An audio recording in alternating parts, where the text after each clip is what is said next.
Ahora continuamos con una ponencia muy especial, la cual nos entregará el marco conceptual del presente seminario internacional, abordando la ponencia titulada El empleo de calidad como desafío crítico en la triple transición, un enfoque de capacidades para distribuir las oportunidades. Invitamos con un aplauso a la ex ministra del Trabajo de Costa Rica y experta del Instituto Ítalo Latinoamericano, Silvia Lara.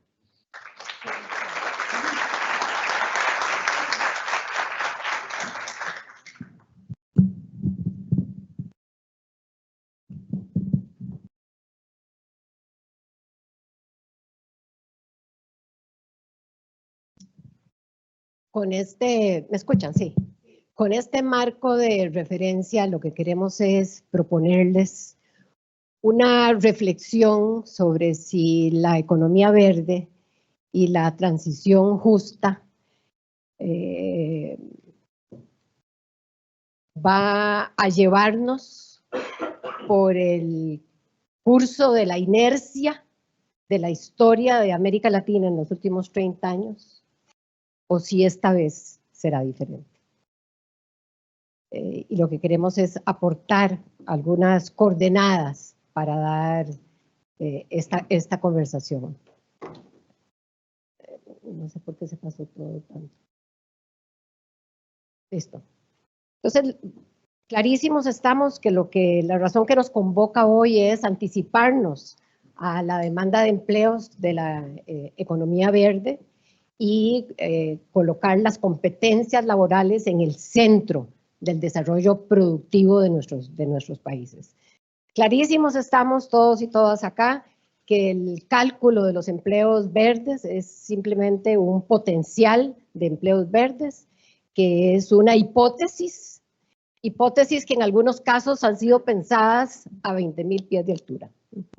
Y que justamente el desafío que tenemos es cómo traer eso a tierra. Y otro principio importantísimo es que este potencial no lo podemos dar por sentado. ¿Verdad? Tenemos que hacerlo suceder. Y no será de cualquier manera como suceda.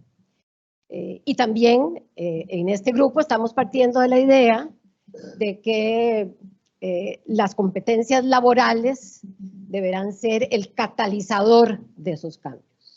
Porque estamos escuchando todo el tiempo que hay muchas inversiones que no se pueden hacer porque no se cuenta con las competencias. Entonces, que en la medida en que existan esas competencias serán el catalizador de esa gran transformación. Sin embargo, en nuestros países hay unas barreras estructurales e históricas para la creación de empleo decente que no nos podemos saltar. Porque ese es el escenario en el que nos vamos y nos estamos moviendo. Entonces, de nuevo, la gran pregunta que quisiéramos que sea, ojalá, el hilo conductor de este seminario es si la economía verde será una verdadera oportunidad de transformación para la igualdad, o si nos veremos impulsados por la fuerza de la inercia, como ha sido la historia de América Latina durante muchos años. No vamos a repasar la historia de América Latina, pero queremos proponer 2 o 3 ideas centrales que nos parece que deben estar en el centro de la reflexión. Perdón. Una primera idea que nos parece fundamental es reconocer que en América Latina vivimos un modelo de desarrollo que conceptualiza el empleo como una variable residual, como una variable de cierre. Es decir, el empleo es un efecto residual del crecimiento. Hemos adoptado a partir del Consenso de Washington una serie de medidas que serían las que impulsarían el crecimiento económico, y ese crecimiento económico se iba a derramar en la forma de empleos hacia la población, y esos empleos generarían unos ingresos que sacarían a la población de la pobreza y cerrarían las brechas de ingresos. Pero lo cierto es que lo que hemos visto en los últimos 20, 30 años es un persistente debilitamiento en la relación entre crecimiento y la creación de empleo. Entonces, una propuesta que queremos hacerles como parte de esta reflexión que vamos a tener a lo largo del día es plantearnos la urgente necesidad de replantearnos ese pensamiento convencional, pensar en un nuevo paradigma que verdaderamente coloca al empleo en el centro. Y es que lo decimos muchas veces, que las personas en el centro, que el empleo en el centro, pero la verdad es que seguimos operando con los marcos conceptuales de siempre, ¿verdad? Esperando que el empleo, en efecto, se produzca como algo deseable después de que hemos hecho todo lo demás. Entonces, esa es una primera idea fuerte que pensamos en la que conviene pensar. Y esta es una idea muy importante porque el 75% de los ingresos de los hogares en América Latina proviene de la participación de las personas en el mercado laboral. Lo que pase en relación con el bienestar de las personas, la posibilidad de reducir la pobreza y la posibilidad de reducir las brechas de ingresos en nuestros países, pasa por lo que suceda en el mercado laboral. Y es sorprendente que siendo tan vital para el bienestar de nuestra población, sigamos viendo al empleo como un efecto residual. Como un efecto residual que esperamos que suceda.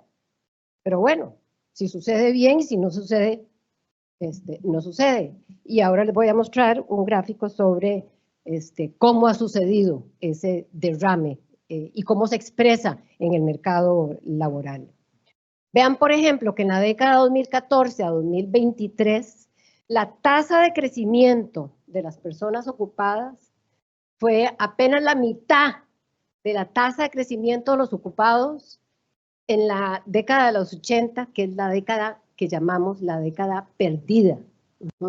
Algunos dicen que la década 2013-2024 es una década más perdida que la década perdida de los años 80, que fue la que motivó muchas de las medidas del Consenso de Washington, de las que hoy estamos viviendo algunas consecuencias. Vamos a ver muy rápidamente, recuerden que tengo 20 minutos, este es el mercado laboral latinoamericano. Vean, 502 millones de personas en edad de trabajar. 37% de nuestra fuerza laboral está fuera del mercado laboral. Y una gran parte de ese 37% son mujeres, que por sus obligaciones familiares no pueden incorporarse al mercado laboral. Pero vean, unos países que están prescindiendo de casi el 40% de su fuerza de trabajo. Y de quienes sí están incorporados en la fuerza laboral, el 7%, 22 millones de personas están desempleadas.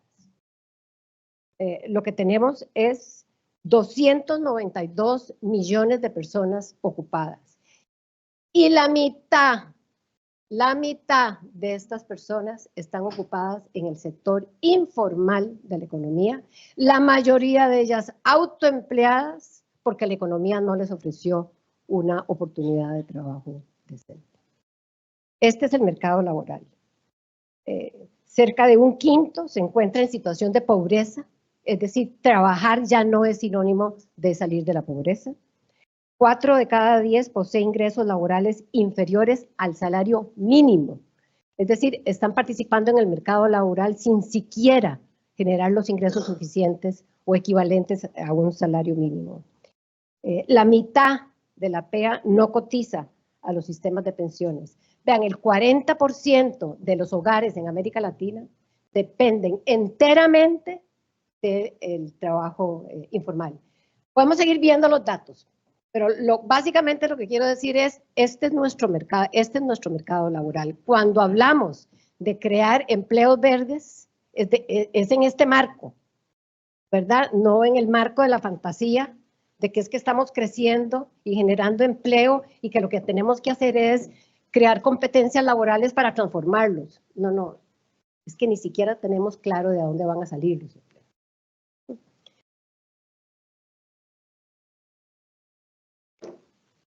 Esto tiene consecuencias muy serias en América Latina, porque ese mercado laboral es un mercado laboral profundamente desigual, que se expresa además en una desigualdad de ingresos que algunos consideran insostenible. Insostenible. No vamos a ver todos los países, veamos el caso de América Latina. El primer decil se queda con 1,7% de los ingresos en el país. Los primeros 4 deciles, el 14%, y el décimo decil, 34%. Este es un nivel de desigualdad en los ingresos insostenible para América Latina. En América Latina, 9 de cada 10 personas piensa que la distribución de los ingresos y de la riqueza es injusta. Y en muchos de nuestros países lo que está sucediendo es que esto está cuestionando la institucionalidad democrática y produciendo una polarización sin precedentes, para algunos insostenible. La creación de empleo, como bien nos ha dicho OIT, desde la misma creación de OIT en 1919, la creación de empleo es un empleo pleno y productivo, decente, es una responsabilidad pública, ¿verdad? No es que el Estado, bueno, si quiere interviene, no, es una responsabilidad pública asumida por nuestros estados. Y se ha puesto un fuerte énfasis en esa responsabilidad pública, se ha expresado fundamentalmente en la creación de estas políticas activas y pasivas del mercado laboral. Ahora, cuando uno va a ver qué tipo de políticas son, vean, en la mayoría de los casos, por supuesto hay países donde hay una excepción, pero en la mayoría de los casos se trata de medidas de política remedial para los perdedores, para los excluidos, ¿verdad? Y de carácter socioasistencial. Cuando uno ve cómo se distribuye el presupuesto y los programas de las políticas activas y pasivas del mercado laboral, principalmente las políticas activas del mercado laboral, la mayoría de los programas son programas de capacitación, es decir, que la capacitación se está haciendo. Y mucha de esta capacitación es en función de la empleabilidad. Pero la conexión de estos programas con el empleo es muy débil. Es muy débil y hay muy poca evaluación sobre los resultados efectivos de estos programas desde el punto de vista ya no solo de la inserción laboral, sino sobre todo de la inclusión laboral. Ahora, ciertamente en nuestros países, gracias a los instrumentos de OIT y al convenio 122 de políticas de empleo, hemos logrado avanzar hacia una nueva generación de políticas de empleo con una visión mucho más amplia, que busca incorporar las medidas de política, otros ámbitos de la política pública, como la política macroeconómica, la de infraestructura, la de comercio, etcétera, ¿verdad? Sin embargo, cuando uno ve, y es un gran avance, ¿verdad? Tener una visión mucho más amplia. Sin embargo, cuando uno ve estas políticas, clarísimo, se sigue conceptualizando el empleo como la variable de cierre, ¿verdad? Entonces, bueno, se hacen un montón de cosas y al final la pregunta es, ¿y hubo más empleo? Bueno, ni siquiera sabemos. Ni siquiera sabemos. Estas políticas, además, con frecuencia están encargadas a los ministerios de Trabajo y de Desarrollo Social, que tienen poco músculo realmente para mover las decisiones que impactan en el desarrollo productivo y en la verdadera creación de empleo. Tienen enormes limitaciones para hacer prospección de empleo y para hacer anticipación de puestos de trabajo. Ya cuando lo hacen, ya pasó y hay que volver a empezar porque los mercados laborales están cambiando muy rápidamente. Bueno, miren, esta es la institucionalidad pública de empleo en la que descansa la posibilidad de mover los empleos verdes, ¿no? Y de concretar los empleos verdes y de lograr que los empleos verdes se conectan con la capacitación, pero sobre todo que de verdad se convierten en oportunidades reales de empleo para las personas. Y no es poca cosa, ¿verdad? Decir que esta es la institucionalidad que tenemos y con la que habría que trabajar. La otra parte del seminario, ¿verdad?, que se ha propuesto acá es, bueno, y colocar las competencias laborales en el centro del desarrollo productivo. Y la pregunta que hay que hacerse es, ¿cuál desarrollo productivo? ¿Verdad? ¿En cuál desarrollo productivo nos queremos inscribir? ¿A dónde nos queremos, de cuál centro queremos ser parte? Yo aquí quisiera muy rápidamente señalar 4 o 5 ideas sobre el desarrollo productivo en América Latina. Lo que decía antes, ¿verdad? Un crecimiento económico muy pobre. En la década 2013-2024, América Latina creció a la mitad de la tasa de crecimiento de la década perdida de 1980. Ese es el nivel de crecimiento con algunos países, es una excepción, pero esa es la situación que estamos viviendo. Entonces, la pregunta es, ¿y de dónde van a salir los empleos con estas tasas de crecimiento? La otra cosa muy importante, lo que ya conocemos, tenemos una estructura productiva caracterizada por un aparato productivo dual, es decir, una economía dinámica, con altos niveles de productividad, vinculada a las cadenas de valor globales y a los mercados internacionales. Y esa es una economía. Y luego una economía que por cierto no es la que más genera empleo. Y luego una economía rezagada, ligada al mercado interno, con bajos niveles de productividad. Son 2 economías muy distintas y es en esta otra segunda economía donde además se concentra el trabajo informal. Enormes brechas territoriales, la producción está concentrada en unas pocas regiones de los países. Dice CEPAL claramente, se trata de un desarrollo productivo, de un aparato productivo altamente concentrador y excluyente. Hemos apostado a una competitividad y a una productividad, es decir, a lograr la eficiencia, recortando puestos de trabajo, recortando salarios, adoptando tecnologías ahorradoras de la mano de obra y flexibilizando los mercados laborales para ser más eficientes y extrayendo los recursos naturales. Esa es nuestro aparato productivo. Y CEPAL incluso ha señalado que estas condiciones lo que ponen es un techo estructural al crecimiento económico. Se constituyen un verdadero freno al crecimiento económico.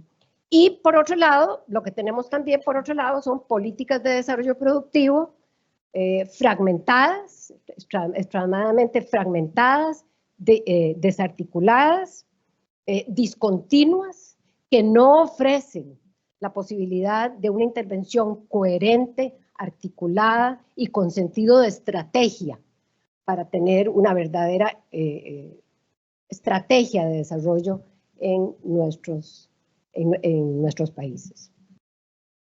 Y la pregunta aquí que cabe hacerse es, cuando calculamos los empleos verdes y cuando pensamos esa transición justa y las inversiones que hay que hacer alrededor de esto, ¿lo estamos haciendo pensando en que nos vamos a montar en eso? ¿En esa matriz?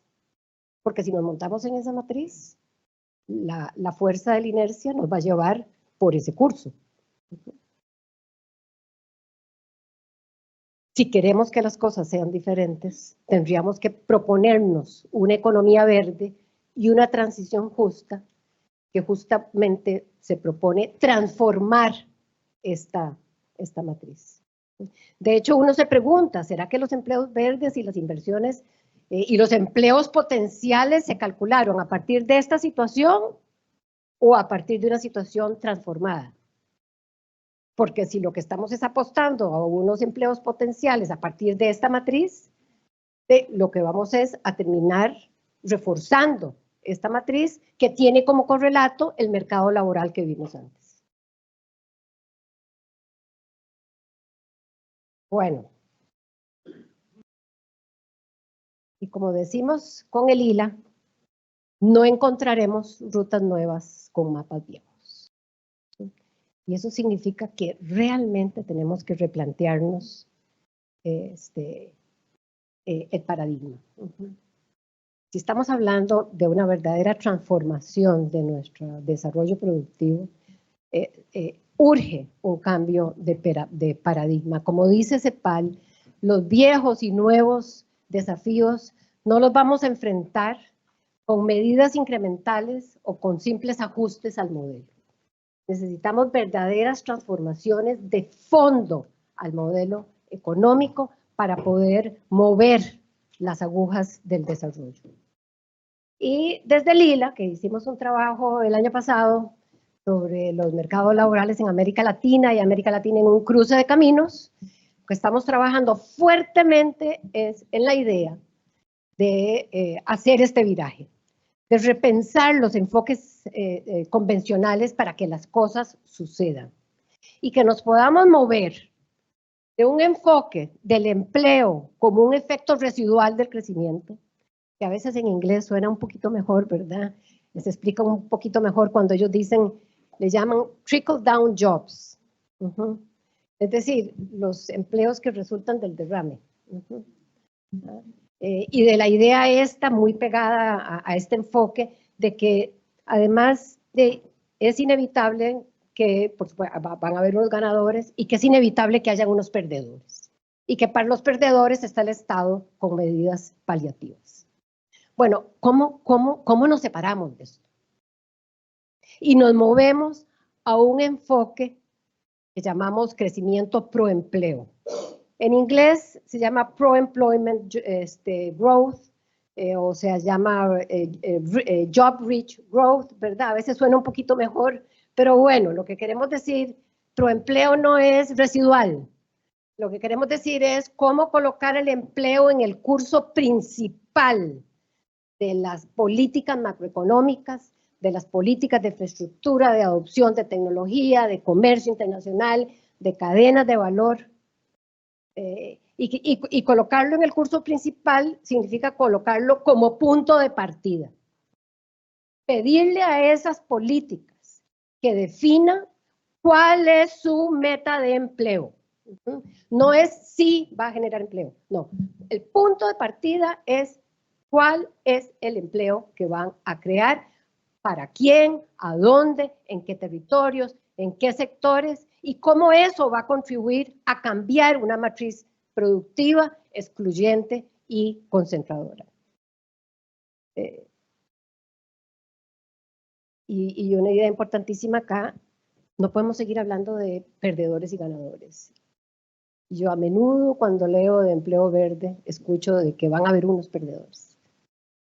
Y que para los perdedores el Estado tendrá que diseñar unos programas paliativos y de salvamento, de Cruz Roja, de ambulancia. No, ¿verdad? Claramente lo decimos con los ODS. No se puede quedar nadie atrás. No se puede quedar nadie atrás. Ahora, si uno quisiera ver, tener una visión de conjunto, también tomado de OIT, que está haciendo cosas maravillosas, sobre incluso cómo calcular y hacer proyecciones de empleo de todas esas políticas para poder colocar esas proyecciones en el punto de partida y convertirlo en el objetivo de la política, no como un efecto residual, y hay una gran cantidad muy linda de herramientas para hacer esto. Y esto lo adaptamos también de OIT para decir, este es el desarrollo productivo que requerimos, ¿verdad? Políticas económicas, sociales y ambientales pro empleo, con metas de empleo, que además se traducen claramente en políticas de desarrollo productivo, con un clarísimo enfoque territorial, proempleo y no como efecto residual. Y entonces del otro lado tenemos, por supuesto, las políticas nacionales de empleo con esa visión integral que responden a este desarrollo productivo. Vea, yo como ministra me pasó un montón de veces que nos pedían que hiciéramos prospección de empleo y que nos anticipáramos a la demanda de empleos. Y yo decía, ¿pero para cuál desarrollo? ¿Cuáles son las apuestas? No sabemos. No se sabía ni a qué apuesta el país. Entonces no sabemos qué tipo de anticipación hacer, ni qué tipo de proyección hacer. Y vean, no es casualidad no saber, no es ninguna casualidad no saber, porque en su momento, cuando se adoptan las políticas del consenso de Washington, hubo dos cosas muy importantes. Una, que la mejor política de empleo era no tener política de empleo porque el mercado iba a hacer su magia. Y que además la mejor política industrial era la no política industrial porque el mercado se iba a encargar de orientar las decisiones sobre el desarrollo productivo. Y vean dónde estamos, ¿verdad? Entonces, claramente necesitamos políticas decisivas, explícitas, que le otorgan al Estado y al sector privado un rol clarísimo en la conducción de esas apuestas del desarrollo productivo, entonces sí, a partir de las cuales podemos hacer anticipación y podemos hacer proyección de empleo y podemos diseñar las competencias, etcétera. Pero otra idea que yo diría es, bueno, no sé, cuando uno está en gobierno, esta es la que realmente, esta es la prueba de ácido, ¿no? Que llamamos la prueba de ácido. Lo que no está en el presupuesto no se hace. Punto. Eso es así, ¿verdad? Y lo que hemos visto en los presupuestos en América Latina, todo esto es OIT, ¿verdad? Este documento de la OIT, es que la incorporación de las medidas de política y de las metas de empleo, las pocas que hay en los presupuestos, es muy débil, es prácticamente inexistente. Entonces vean lo que tenemos, el empleo como efecto residual de crecimiento y lo que se llaman presupuestos ciegos al empleo. No pueden suceder las cosas así, ¿verdad? No hay manera de que sucedan las cosas. Desde el punto de vista de la política pública, no hay forma que sucedan las cosas en estas condiciones. Y no se trata únicamente de incorporar en los presupuestos, no se trata de incorporar únicamente en los presupuestos el presupuesto del Ministerio de Trabajo y lo que hacen los ministerios de Desarrollo Social para otorgar algunos subsidios para aquellos que no logran insertarse en el mercado laboral o para quienes tenemos que dedicar una serie de recursos para mejorar y fortalecer su empleabilidad. No. La idea es cómo metemos en el presupuesto las metas de empleo del Banco Central, las metas de empleo del Ministerio de Comercio Exterior, las metas de empleo del Ministerio de Agricultura, convertidas en presupuesto. Si no están convertidas en presupuesto, las cosas no van a suceder. Y esto lo planteo porque cuando nos planteamos los empleos verdes, si no los convertimos en metas de este tipo y convertidas y metidas en el presupuesto, no sucede. Y esa es la gestión pública. Muéstrame dónde está la política, en cuál presupuesto está, cuál es el rubro en el que está. Sí, ahí está, perfecto, adelante. No está, lo siento mucho. Lo que hace suceder las cosas son los presupuestos. Y cierro entonces con una ultimísima reflexión. Anticiparse a la demanda de empleos verdes, competencias laborales, desarrollo productivo. De nuevo, les hago la pregunta y esperaría que este sea el hilo conductor de este seminario. Si será la fuerza de la historia y de las estructuras lo que nos llevarán por el curso de la inercia de la desigualdad, de la inequidad, del uso insostenible de los recursos naturales, o si la economía verde y los empleos verdes y la transición justa serán el catalizador de una verdadera transformación para la igualdad, con la convicción de que esta vez será diferente. Y no estoy segura que América Latina aguante otro experimento. Si esta vez será diferente, y si la elección de políticas públicas hará que las cosas ahora sí sucedan. Es una de las razones por las que estamos aquí hoy y queremos invitarles a una nueva narrativa sobre el cambio que nos permitan esa transformación. Muchas gracias.